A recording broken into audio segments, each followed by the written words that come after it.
The next step of our coaching journey is transformation. It's all well and good to have the clarity and the perspective and the objectivity, and then to have some expansion. But in the process of doing that, we'll inevitably come up against limiting decisions and beliefs, and even values that have held us back in the past. And so now to really move beyond those limitations and move out into the future, and the future that we want to create, we need to transform some of those old ways of being.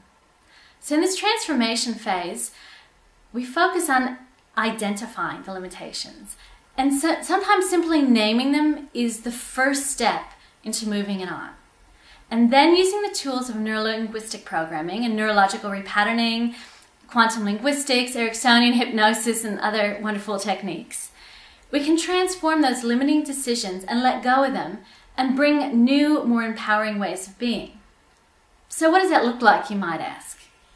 Well, if you think about triggers are a fantastic way of understanding this.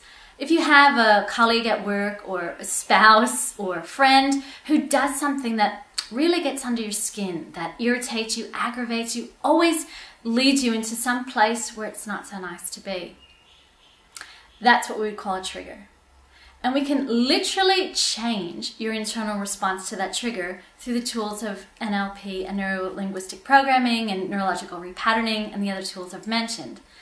So that the next time that you encounter that old trigger, that instead of feeling agitated, aggravated, angry, rejected, or whatever it was that you were feeling, that you're actually free.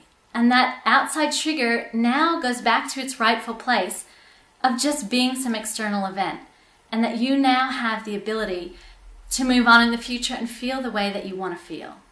And that's just a small taste of what we do in our transformation phase.